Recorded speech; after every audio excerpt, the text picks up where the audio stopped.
Benson, ഞാൻ മനസ്സിലാക്കുന്നതനുസരിച്ച് തലശ്ശേരി ജയിലിന് സമീപത്താണ് ഉള്ളത് എന്ന് വിലയിരുത്തുന്നു. എങ്ങനെയാണ് ഇപ്പോൾ ആ നീക്കങ്ങൾ നടക്കുന്നത്? അവിടെ അർജുൻ ആയെങ്കിൽ അവിടേക്ക് എത്തിച്ചിട്ടുണ്ടോ? അവിടുത്തെ സുരക്ഷാ ക്രമീകരണങ്ങൾ എങ്ങനെയാണ്? എന്തായിരിക്കും അവിടെ ഇന്ന് നടക്കുന്ന നടപടികൾ, ബെൻസൺ?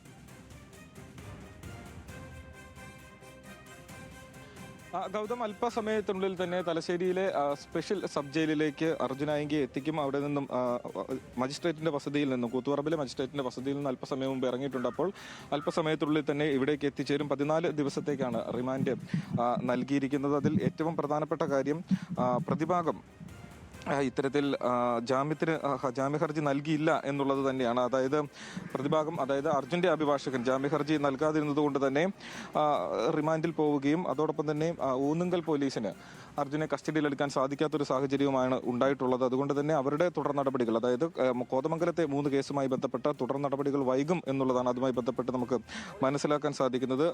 ഇത്തരത്തിൽ അറസ്റ്റ് ചെയ്ത് അല്ലെങ്കിൽ ഈ കേസിൽ ജാമ്യം ലഭിച്ചു കഴിഞ്ഞാൽ അർജുനെ കോതമംഗലത്തേക്ക് കൊണ്ടുപോകുന്ന സാഹചര്യം ഉണ്ടാകും. അത് ഒഴിവാക്കാൻ വേണ്ടിയാണ് ഇത്തരത്തിൽ ജാമ്യ ഹർജി നൽകാതിരുന്നത് എന്നുള്ളതാണ് നമുക്ക് മനസ്സിലാക്കാൻ സാധിക്കുന്നത്. നിലവിൽ ഇത്തരത്തിൽ കണ്ണൂർ DCC പ്രസിഡന്റ് മാർട്ടിൻ ജോർജ് നൽകിയ പരാതിയുടെ അടിസ്ഥാനത്തിൽ ആഭ്യന്തരമന്ത്രിയെ സമൂഹ മാധ്യമങ്ങളിലൂടെ അപകീർത്തിപ്പെടുത്തി അത്തരത്തിലുള്ള പരാമർശങ്ങൾ നടത്തി, മോശമായ പരാമർശങ്ങൾ നടത്തി എന്ന അടക്കമുള്ള കാര്യങ്ങൾ ചൂണ്ടിക്കാട്ടിയായിരുന്നു പരാതി നൽകിയിട്ടുണ്ടായിരുന്നത്. ആ പരാതിയിൽ കണ്ണൂർ സിറ്റി സൈബർ പോലീസ് എടുത്ത കേസിലാണ് ഇപ്പോൾ റിമാൻഡിലായിരിക്കുന്നത്.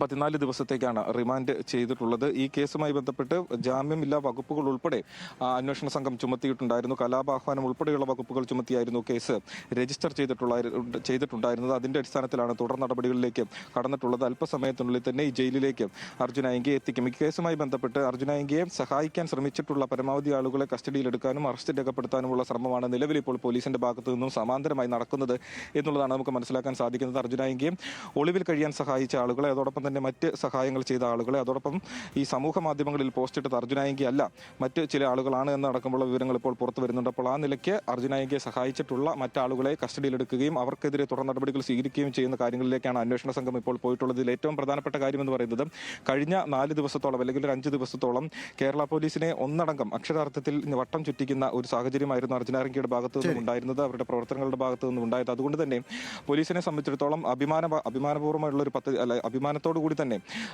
എത്രയും പെട്ടെന്ന് അർജുനായെങ്കിയെ പിടിച്ചെടുക്കുക അല്ലെങ്കിൽ തുടർ നടപടികൾ സ്വീകരിക്കുക എന്നുള്ളത് തന്നെയായിരുന്നു പോലീസിന്റെ ഏറ്റവും പ്രധാനപ്പെട്ട നടപടി. അതുമായി ബന്ധപ്പെട്ട കാര്യങ്ങളാണ് ഇപ്പോൾ പുരോഗമിച്ചുകൊണ്ടിരിക്കുന്നത്.